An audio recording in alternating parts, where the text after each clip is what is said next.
300க்கும் மேற்பட்ட போலீஸார் என்னை கைது செஞ்சாங்க. அன்றைக்கு பார்லிமெண்ட்டில் நான் பேசிட்டு வீட்டை நிம்மதியாக தூங்கலாம் அப்படின்னு சொல்லி தூங்கிட்டு இருக்கிற நேரத்தில் நள்ளிரவு தாண்டி அதிகாலை 3 மணி அளவில் என்னுடைய வீட்டை சுற்றி வளைத்து என்னுடைய வீட்டின் மதிலுக்கு மேலால் பாய்ந்து கதவை உடைச்சி என்னை கைது செஞ்சாங்க. கைது செய்ய வந்தவங்களுக்கும் தெரியாது ஏன் இவரை கைது செய்கிறோம், கைது செய்யப்பட்ட எனக்கும் தெரியாது என்னத்துக்கு கைது செய்கிறாங்க. அப்படியான ஒரு நிலைமை, அப்படியான ஒரு சூழ்நிலையில் தான் என்னை கைது செஞ்சாங்க. இந்த ஈஸ்டர் தாக்குதலுக்கும் எனக்கும் என்ன தொடர்பு? இதில் எந்த வகையில் நான் சம்பந்தப்படலை. அப்படி என்று இருக்கிற நேரத்தில் கூட ஒரு பழிவாங்கலுக்காக என்ன கைது செஞ்சு பழி தீர்க்கணும் அப்படிங்கிறதுக்காக கைது செஞ்சு பழி தீர்த்தாங்க. பல மாதங்களாக நான் சிறைச்சாலையில் இருந்தேன். எனக்கு தெரியும் இதில் நான் சம்பந்தப்படலை, நான் நீதிமன்றத்தினூடாக நிரபராதியாக வெளியே வருவேன் அப்படிங்கிறது தெரியும். நான் ஏன் பயப்படணும், கலக்கம் அடையணும்? மக்களை தூண்டி என்னுடைய கட்சிக்கு கூட லட்சக்கணக்கான ஆதரவாளர்கள், தொண்டர்கள் இருக்கிறாங்க. அவர்களை ஒன்று திரட்டி வீதியில் ஆங்காங்கே நான் ஆர்ப்பாட்டமோ சத்தியாகிரகமோ செய்யலை. இந்த நாட்டில் நீதிமன்றம் இருக்குது, சட்டம் இருக்குது, ஒழுங்கு இருக்குது, அது சரியாக நடக்கும். அதன் அடிப்படையில் நான் வெளியே வருவேன் என்று எனக்கு தெரியும். நான் அப்படி நீதிமன்றத்தினூடாக நிரூபித்து நான் வெளியே வந்த நிரபராதியாக. ஆனால் சுரேசலை கைது செய்யப்பட்டதுக்கு அப்புறமா ஏன் இதுக்கு சவால் விடுக்கிறாங்க, ஏன் இப்படி சத்தியாகிரகம் இருக்கிறாங்க? இந்த நாட்டில் பாதிக்கப்பட்ட சமூகம் இருக்குது. கிறிஸ்தவ மக்கள் நேரடியாக பாதிக்கப்பட்டிருந்தாங்க. நூற்றுக்கணக்கானவர்கள் கொல்லப்பட்டிருந்தாங்க, காயமடைந்து ஊனமற்று இருக்கிறாங்க. இந்த தாக்குதல் மூலமாக முஸ்லீம் சமூகம் மிக மோசமான முறையில் பாதிக்கப்பட்டது. அதுக்கு நீதி வேண்டும் அப்படின்னு சொல்லி போராடி கொண்டிருக்கிறோம். அந்த நீதி நிலைநாட்டப்படுற இந்த நேரத்தில், அதற்கான காலம் கணிஞ்சிட்டு வர இந்த நேரத்தில் சுரேசலை கைது செய்யப்பட்டதுக்கு அப்புறமா கோட்டாபய ராஜபக்சவுக்கு வெளிநாட்டு பயண தடை விதித்ததுக்கு அப்புறமாக இப்போ ஆர்ப்பாட்டமும் சத்தியாகிரகமும் செய்கிறாங்க. இந்த நாட்டினுடைய சட்டத்தை அவங்களுக்கு ஏற்ற மாதிரி வளைக்கலாம் அப்படின்னு நினைக்கிறாங்க. உண்மையிலேயே இது மிக மோசமான ஒரு வழிமுறையாகும், பிழையான வழிநடத்தலாகும் இப்படி செய்வது. சுரேசலை கைது செய்யப்பட்டதுக்கு அப்புறமா ஏன் நீங்கள் விமல் வீரவன்ச, உதய கம்மன் பில போன்ற இனவாதிகள் இப்படி செயற்படுறீங்க அப்படின்னு சொல்லி முன்னாள் பல அமைச்சு பொறுப்புகளை வகித்த முன்னாள் அமைச்சரும் இப்போ பார்லமெண்ட் உறுப்பினருமாக இருக்கிற ரிஷாட் பதியுதீன் நேற்று 11ஆம் தேதி பார்லமெண்டத்தில் காரசாரமான உரை ஒன்றை நிகழ்த்தியிருந்தார். இந்த உரை நிகழ்த்துவதற்கு மிக பொருத்தமானவர் தான் ரிஷாட் பதியுதீன். ஏனென்றால் இந்த ஈஸ்டர் தாக்குதல் இந்த விடயத்தில் நேரடியாக பாதிக்கப்பட்டிருக்கிறார். அதுக்காக அவரும் அவரது குடும்பம், அவரது தம்பி எல்லாமே சிறைவாசம் அனுபவிச்சிருக்கிறாங்க. எப்படியாவது யாருடைய தலையிலேயாவது மிளகை அரைச்சி விட்டு இந்த நாட்டு மக்களுக்கு பொய்யான தகவலை கொடுத்து தப்பித்து விடலாம் என்று இதில் சம்பந்தப்பட்டவங்க நினைச்சிருக்கக்கூடும். ஆனால் அது கைகூடலை. நீதிமன்றம் சரியான முறையில் தீர்ப்பு வழங்கியிருந்தது. நிரபராதி அப்படின்னு சொல்லி என்னை வெளியே அனுப்பியிருந்தாங்க. இந்த சுரேசலை கைது செய்யப்பட்டதுக்கு அப்புறமாக ஏன் இவ்வளவு நீங்கள் கொந்தளிக்கிறீங்க, கலக்கம் அடைகிறீங்க, பயப்படுறீங்க? எப்படியாவது இப்போ நடந்துட்டு இருக்கிற இந்த விசாரணைகளில், நீதிமன்ற நடவடிக்கைகளுக்கு இடையூறை ஏற்படுத்தி திசை திருப்ப முயற்சி செய்கிறீங்க. முன்னாள் மேஜர் ஜெனரல் சுரேசலை உளவு பிரிவினுடைய முக்கியமான பதவி, பிரதானியாக இருந்தவர் அந்த உளவு பிரிவுக்கு. அப்படிப்பட்டவர் ஏன் இந்த அளவுக்கு கலக்கமடைஞ்சு கொண்டு உண்ணாவிரதம் இருக்கிறார்? தான் சம்பந்தப்படலை, இதில் எந்த வகையிலும் தொடர்பு இல்லை அப்படின்னு நினச்சா நீதிமன்றத்தினூடாக நீங்கள் போய் உங்களுடைய விஷயங்களை சொல்லி நிரூபித்து, நீங்கள் சம்பந்தப்படலைன்னா உங்களுக்கு நீதிமன்றம் தண்டனை வழங்க போகிறல, நிரபராதி என்று வெளியே போடும். ஆனால் நீங்கள் அதுக்கு முந்தையே நீங்கள் இவ்வளவு ஆர்ப்பாட்டமும் போராட்டமும் செஞ்சுட்டு வராங்க. அப்போ இதுக்கு பின்னணியில் என்ன இருக்குது அப்படிங்கிறது மிக திட்ட தெளிவாக விளங்குது.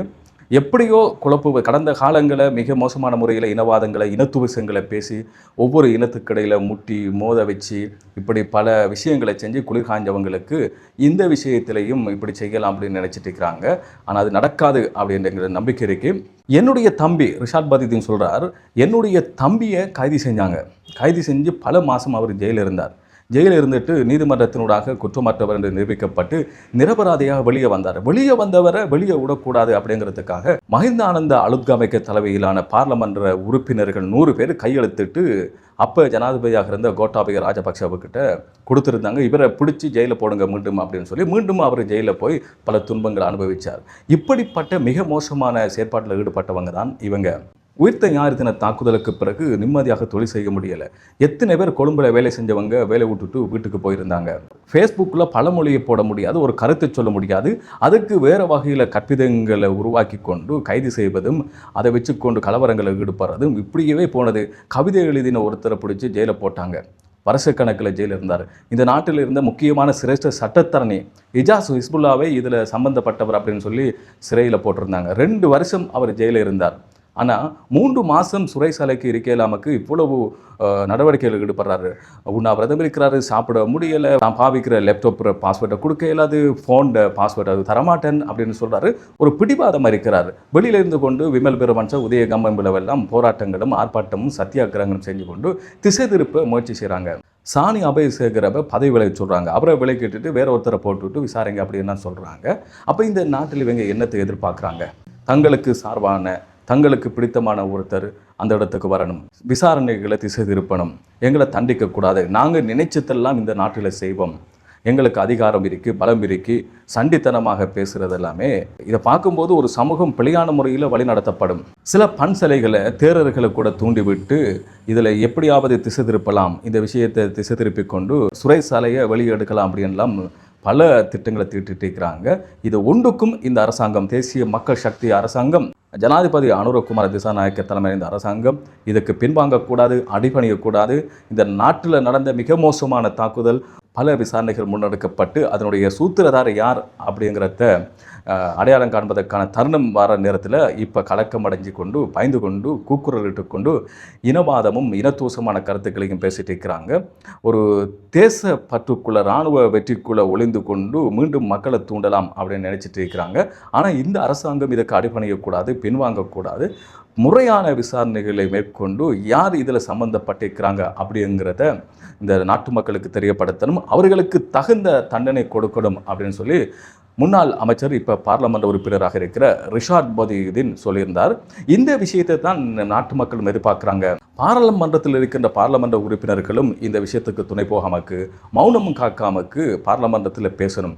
அப்போ தான் இதுக்கு இந்த விசாரணைகளை முன்னெடுத்து வாரவங்களுக்கு, அரசாங்கத்துக்கு ஒரு பலமாக இருக்கும். அந்த பலத்தை வலு சேர்க்கிற வகையில் தான் பார்லமெண்ட் உறுப்பினர்களுடைய உரை அமையணும். ஏன்னு சொன்னால் இந்த நாட்டில் அப்பாவி கிறிஸ்தவ மக்கள் நேரடியாக பாதிக்கப்பட்டிருக்கிறாங்க, உயிர்களை இழந்திருக்கிறாங்க, காயமுற்று இருக்கிறாங்க, ஊனமுற்று இருக்கிறாங்க, முஸ்லீம்களும் மிக மிக மோசமான முறையில் பாதிப்படைஞ்சிருக்கிறாங்க.